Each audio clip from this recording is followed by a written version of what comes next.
president of Tutela Minorum, protecting minors is inseparable from listening to victims, as the Pontifical Commission for the Protection of Minors publishes on Thursday its second annual report on church policies and procedures for safeguarding.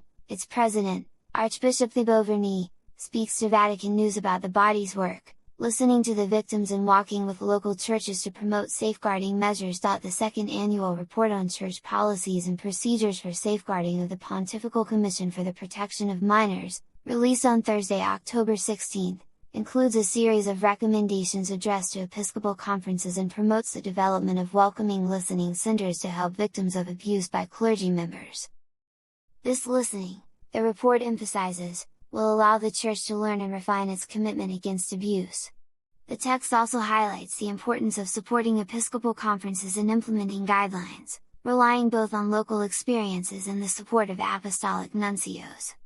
The Pontifical Commission for the Protection of Minors thus continues its efforts to heal wounds, through a greater involvement of the victims, as explained by Archbishop Thibaut-Verny, president of the body, in an interview with Vatican News. Archbishop Verny, I presume you have already presented the report of the Commission you chair to Pope Leo XIV.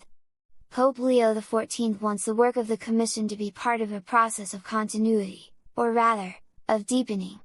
In this regard, he met me, along with the Secretary of the Commission, at the beginning of September, and we had the opportunity to present this second annual report to him along with the recommendations, which he attentively took note of. What are the main points of this second report, and how does it differ from the previous one? This document is structured around three main themes. First of all, we listened to the comments, not to say the limitations, that had emerged from the first report, in the sense that the voices of the victims were not very present.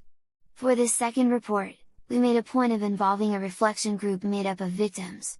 40 people helped us draft this annual report, 40 victims from different parts of the world.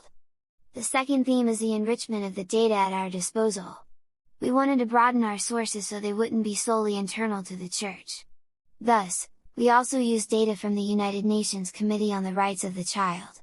For each country we highlighted, this allowed for a resonance between external and internal Church data. The third theme is our yearly focus on a selection of countries, religious congregations, and dicasteries. We don't review every country every year, but why was the participation of victims so important in preparing this second report? It's part of a fundamental attitude: walking with victims would be impossible. Therefore, each annual report has its own specific focus.